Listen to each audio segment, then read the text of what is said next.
দ্বীপ জেলা ভোলায় দিন দিন বাড়ছে শিশু শ্রমিকের সংখ্যা। শিশু কিশোররা যুক্ত হচ্ছে ঝুঁকিপূর্ণ পেশায়। স্কুলে কমছে শিক্ষার্থী। এমন আইন লঙ্ঘনের অভিযোগের পরেও প্রশাসনের নেই তৎপরতা। বিস্তারিত ডেস্ক রিপোর্টে।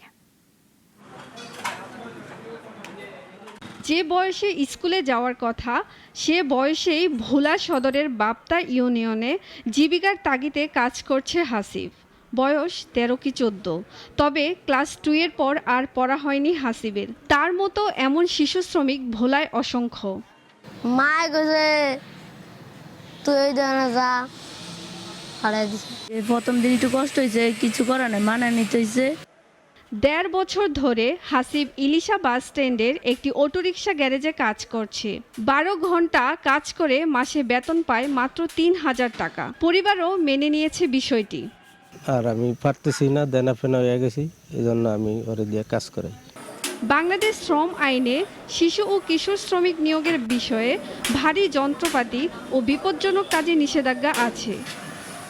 শিশুদের অধিকার সংরক্ষণ, শিশু শ্রম, শিশুদের নানান অধিকার সংরক্ষণের জন্য মূলত শিশু আইনটা প্রবর্তন হয়। বাস্তব ক্ষেত্রে ফলভাবে প্রয়োগ করা হয় না। জেলা পরিসংখ্যান কার্যালয়ের রিপোর্ট অনুযায়ী জেলার 5 থেকে 7 বছর বয়সী 1008 জন এবং 10 থেকে 14 বছর বয়সী 6247 জন শিশু কিশোর শ্রমে নিয়োজিত রয়েছেন। মালিকরা বলছেন নিয়ম মেনেই শিশুদের কাজ করান তারা। আমার ফেটে খিদা, যখন আমি লেখাপড়া করতে যাই কিন্তু কেউ তো আমাকে সাহায্য করে না। জেলা জুড়ে শিক্ষা প্রতিষ্ঠানগুলোতেও শিশুদের সংখ্যা কমছে, ভবিষ্যৎ পড়ছে হুমকিতে।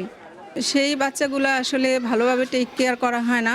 বিশেষ করে ছেলে শিশুরা তাদের বাবার সাথে বিভিন্ন কর্মক্ষেত্রে যোগ দেয় আমাদের কিছু বাচ্চা পঞ্চবার্ষিক সার্কেলে গিয়ে ঝরে পড়ে যায়।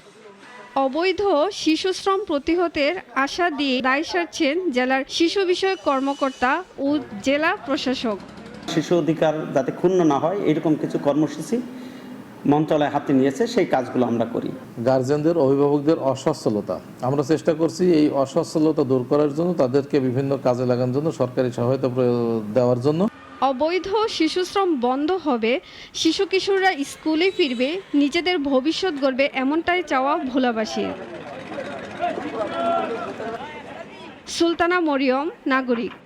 Double million offer Walton fridge কিনে পেতে পারেন 20 লক্ষ টাকা, রয়েছে কোটি কোটি টাকার নিশ্চিত উপহার।